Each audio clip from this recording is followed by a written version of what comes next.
Have you ever felt your family shrink overnight? I remember the day my dad left suddenly. It was just Mom, Ryan, and me against the world. Our house echoed with a new kind of silence, one that felt both lonely and strange. Divorce, or as psychologists call it, family restructuring, isn't just about legal papers. It's about finding your footing on shaky ground. For a long time, I figured this trio was it. Small, scrappy, and enough. But then, life threw us a curveball. Enter Mark. He was friendly, sure. But wasn't he an outsider? I watched him with suspicion, convinced he was just passing through. Now, you might be thinking, wasn't I being unfair? Maybe. But when your world's been upended, trust rebuilds slowly, like stitching up a well-worn quilt. Ryan, at 6, saw things differently. To him, Mark was the guy who knew about superheroes and had the patience to play catch, a real-life sidekick. I envied that simplicity. For me, every interaction was colored by loyalty to Mom and the memory of what we'd lost. The term stepdad sounded foreign, like a borrowed coat I wasn't ready to wear. But here's the tension. Blending families isn't about erasing the past. It's about opening the door just a crack so new people can step inside. Sociologists call this integration. But for a 1-2-year-old, it just felt like risk. Would Mark stay? Could he really care about us? Or was this another temporary chapter? Let me tell you, it's the small routines, the bedtime stories, the rides to school, the way Mark always made space for us on the couch that began to thaw my defenses. Step by patient step, the fabric of our new family started to hold. Picture this. Friday night, stomach rumbling, you open the fridge. All you see are 3 eggs, half a loaf of bread, and some peanut butter. Not exactly a feast, right? That's where we found ourselves caught in what economists call resource scarcity. But what do you do when money's tight and dinner is a question mark? Now, here's the conflict. As a teen, I wanted to grumble.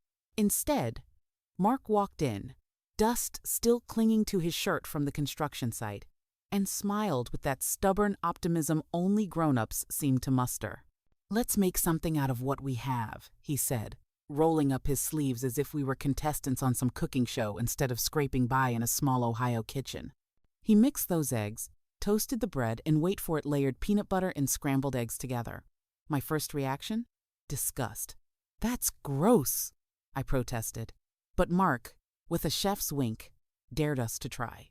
Ryan, ever the eager sidekick, dubbed it gourmet.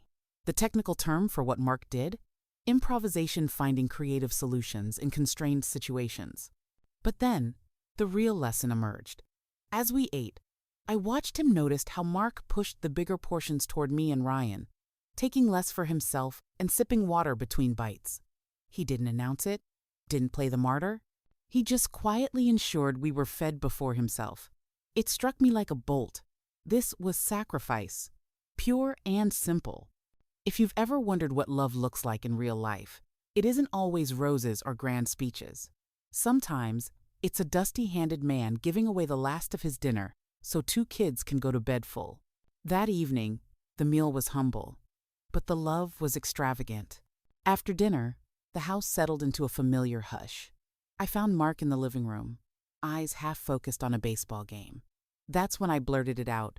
"Why'd you give us more food?" For a split second, he looked startled. Maybe nobody had ever called out his quiet generosity before.